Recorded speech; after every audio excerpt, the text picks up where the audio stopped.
ഇപ്പോ ആളുകൾ ഏറ്റവും കൂടുതൽ സംസാരിക്കുന്ന ഒരു റിലേഷൻഷിപ്പ് ഡ്രാമാസ്, ഇഷ്ടങ്ങൾ, പ്രണയങ്ങൾ.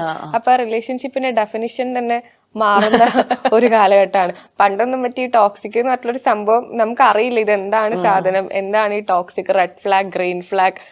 എന്റെ ഒരു ഫ്രണ്ടിന്റെ അടുത്ത് ആരോ ഇങ്ങനെ ഡേറ്റിംഗ് ആപ്പിൽ എങ്ങാനും ചോദിച്ചു, what are your red flags and green flags എന്ന്. അപ്പൊ ഇവനിത് ശരിക്കും അറിയാൻ പാടില്ല, റെഡ് ഫ്ലാഗ് എന്താണെന്ന് അറിയാൻ പാടില്ല. ഇവൻ കുറെ റെഡ് ഫ്ലാഗ് സെർച്ച് ചെയ്ത് ഇമോജി അങ്ങോട്ട് ഫ്ലാഗിന്റെ ഇമോജി ഒക്കെ ഇട്ടുകൊടുത്ത കുറച്ചു കാലം മുൻപ് ആ കഥകളൊക്കെ ഉണ്ട്. ശരിക്കും പൂജേനെ സംബന്ധിച്ചിടത്തോളം ഒരു റിലേഷൻഷിപ്പിന്റെ ഒരു എങ്ങനെയാണ് ഡിഫൈൻ ചെയ്യുന്നത്? അത് എനിക്ക് തോന്നുന്നു ഒരു പരിധി, ഒരു സർട്ടൻ ലെവൽ ഓഫ് അവയർനെസ് എത്തി കഴിയുമ്പോൾ നമുക്ക് ചിലതൊന്നും ടോളറേറ്റ് ചെയ്യാൻ പറ്റില്ല, ചിലര് ടോളറേറ്റ് ചെയ്യാൻ പറ്റും. അത്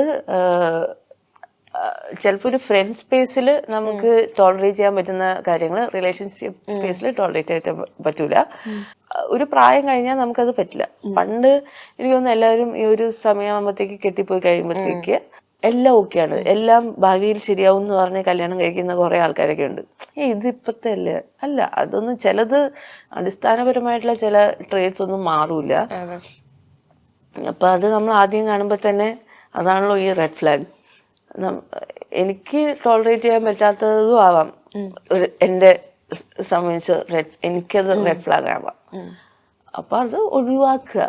അപ്പം ഇത്രയും ഇപ്പൊ പറയുന്ന വെച്ചാല് ഇത്രയും സ്വന്തമായി ഫിനാൻഷ്യലി ഇൻഡിപെൻഡന്റ് ആയിട്ടുള്ള സ്ത്രീകൾ ഉള്ള കാലഘട്ടം ഇതിനു മുന്നേ ഉണ്ടായിട്ടില്ല.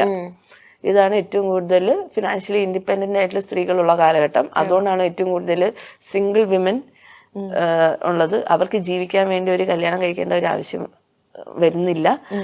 അപ്പൊ അവർക്ക് മനസ്സമാധാനത്തോടെ ജീവിക്കാൻ പറ്റുന്ന ഒരു പാർട്ട്ണർ കിട്ടിയാൽ മാത്രം കല്യാണം കഴിച്ചാൽ മതി എന്നുള്ള ഒരു തീരുമാനത്തിലേക്ക് എത്തുന്നതും.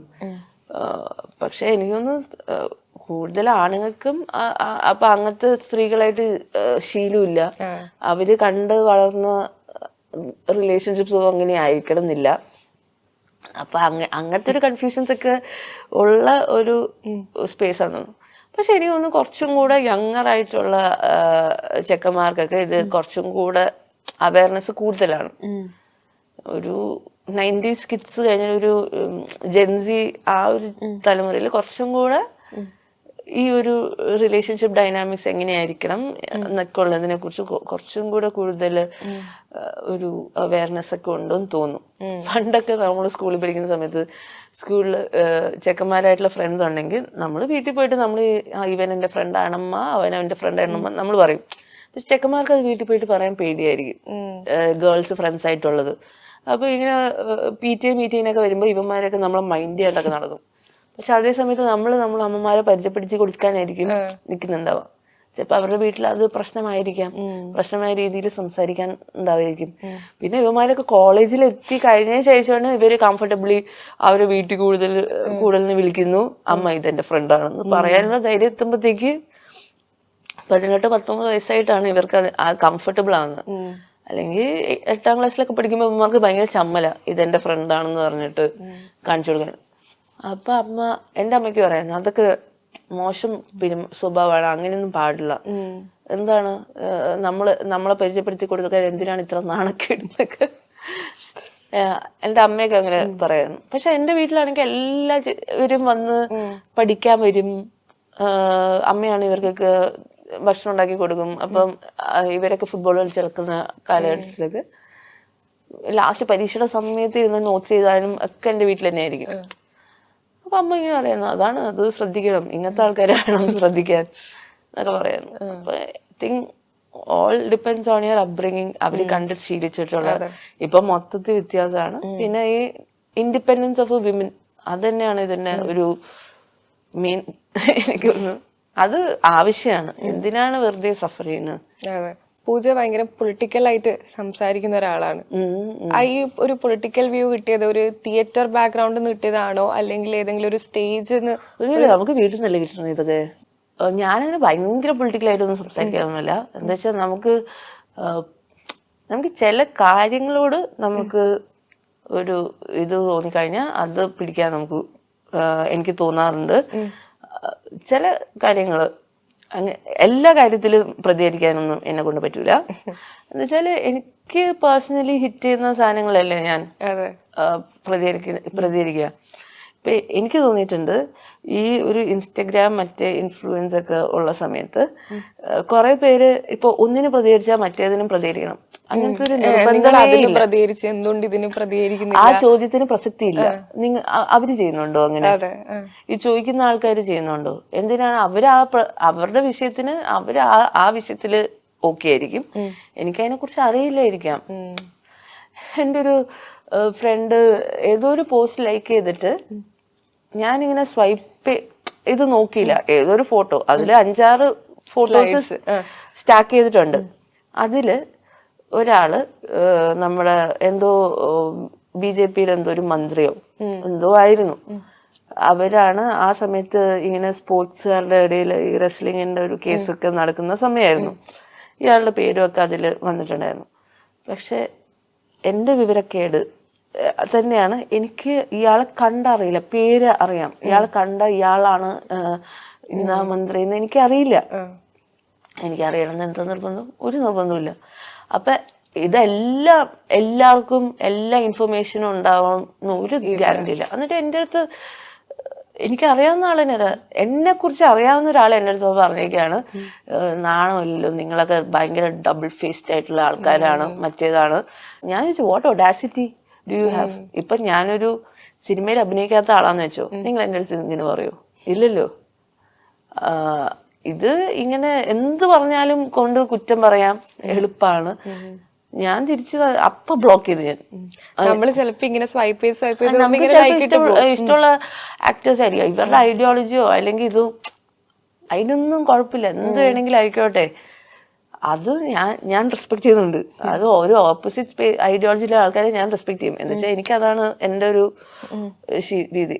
നമ്മള് ക്യാൻസൽ കൾച്ചറാണ് ഇവിടുത്തെ മെയിൻ ഇപ്പം. അപ്പൊ അതും ഇൻടോളറൻസ് അല്ലേ.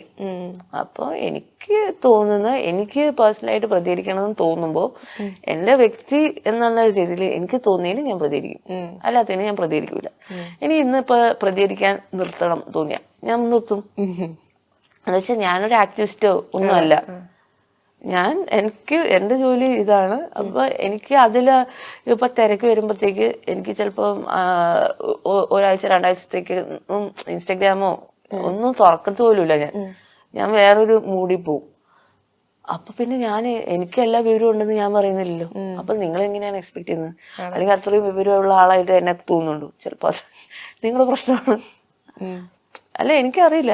അത് പണ്ടൊക്കെ ഒറ്റ ന്യൂസ് സോഴ്സ് ഒക്കെ ഉള്ളൂ, 2-3 ന്യൂസ് സോഴ്സേ ഉള്ളൂ. ഇപ്പൊ വായിക്കുന്ന പത്രം, കേൾക്കുന്ന വാർത്താ ചാനലുകൾ, വേറൊരു സോഴ്സ് ഓഫ് ന്യൂസ് ഇല്ല. ഇപ്പൊ കൊറേ സോഴ്സസ് ഉണ്ട് ഓൺലൈനിൽ വരുന്നതും, അതിലും ഫേക്കും ഫേക്ക് അല്ലാത്തതും, പിന്നെ മിസ്ഇൻഫർമേഷനും. ഇതൊക്കെ വീഡ് ഔട്ട് ചെയ്തിട്ട് ഏതാണ് ലാസ്റ്റ് കണ്ടുപിടിക്കേണ്ടി വരും. അതില് നമുക്ക് തീരുമാനിക്കാൻ, നമുക്ക് ഒരെണ്ണം വിശ്വസിക്കാൻ നമ്മൾ തീരുമാനിക്കുകയാണ്, ഇതായിരിക്കും ശരി എന്നുള്ള ആ ഒരു പ്രോബബിലിറ്റിന്ന് നമ്മൾ തീരുമാനിക്കുകയാണ്. അങ്ങനത്തെ ഒരു സാഹചര്യത്തില് ആൾക്കാരെ ഇങ്ങനെ ജഡ്ജ് ചെയ്ത് ബുദ്ധിമുട്ടിക്കുന്നത് വളരെ, പിന്നെ അതൊരു ഡിഫമേഷൻ സ്പേസിലോട്ടാണ് മൂവ് ചെയ്യുന്നതെന്നാണ് എനിക്ക് തോന്നുന്നത്. അങ്ങനെയൊക്കെ എൻ്റെ അടുത്ത് ആരും സംസാരിക്കാൻ വന്നാൽ അപ്പൊ ഞാൻ ബ്ലോക്ക് ചെയ്യും. അതാണ് എൻ്റെ. ഈ ഒരു ഫെയിം ബുദ്ധിമുട്ടായി തോന്നുന്നുണ്ടോ? ഞാൻ അത്ര ഫേമസ് ഒന്നും അല്ല ബൈ ദ വേ. പക്ഷെ ഈ ഒരു ജോലിയുടെ കോൺസിക്വൻസ് ആണ്. അത് ഉണ്ടായാലേ മുന്നോട്ടൊരു വഴിയുള്ളൂ. എവിടെയെങ്കിലും വെച്ച് അത് നിന്നു പോകും. അത് അത്യാവശ്യമാണ്. ഈ സിനിമയിലാണ് നിക്കണമെങ്കിൽ fame is very important. Fame എന്ന് പറഞ്ഞാൽ ഇങ്ങനെ ഭയങ്കരമായിട്ട് ഫാൻസ് വന്നു പുതിയ അങ്ങനെയല്ല. നമ്മളെ കുറിച്ച് 4 ആൾക്കാർ അറിയണം, നമ്മുടെ വർക്ക് ആൾക്കാരിലേക്ക് എത്തണം എന്നുള്ളത് വളരെ ഇമ്പോർട്ടൻ്റ് ആണ്. അതിനനുസരിച്ചിട്ടാണ് സിനിമയിൽ നമുക്ക് വില ഉണ്ടാവുന്നത്. നമ്മള് വർക്ക് സ്പേസിൽ നമുക്ക് വില ഉണ്ടാവുന്നത് നമ്മൾ ആൾക്കാർ തിരിച്ചറിയുന്ന തന്നെയാണ്. അല്ലാതെ എത്രയോ സിനിമകളിൽ അഭിനയിച്ച ആൾക്കാരുണ്ട്, ചില ആൾക്കാരെ നമ്മൾ അറിയത്ത് പോലുമില്ല. നമ്മള് എത്രയോ കഥകൾ കേട്ടിരിക്കുന്നു, നമ്മുടെ കൂടെ അഭിനയിക്കുന്ന കുറെ ആൾക്കാരുടെ കഥകളൊക്കെ ഉണ്ട്. അവരൊക്കെ ഒരു 19-60 സിനിമ അഭിനയിച്ചിട്ടും ആൾക്കാർ അറിയാത്ത ആൾക്കാർ. പക്ഷെ ആ ഒരു ജേണിക്ക് നമ്മൾ ആൾക്കാരെ അറിയാ റെക്കഗ്നൈസ് ചെയ്യുക എന്നുള്ളത് ഒരു ഇമ്പോർട്ടൻറ്റ് അവസ്ഥ തന്നെയാണ്. അതൊരു ബാധ്യതയായിട്ട് ഒന്നും തോന്നേണ്ട ആവശ്യമില്ല. ചിലപ്പോൾ നമ്മൾ യൂസ്ഡ് ആയിരിക്കില്ല, ഇങ്ങനെ ആൾക്കാർ നോക്കുന്നതൊക്കെ യൂസ്ഡ് ആയിരിക്കില്ല. പക്ഷെ അതൊന്ന് ഇതിന്റെ കോൺസിക്വൻസ് ആണെന്ന് മനസ്സിലാക്കി കംഫർട്ടബിൾ ആയ മാത്രം മതി എന്നാണ് എനിക്ക് തോന്നുന്നത്.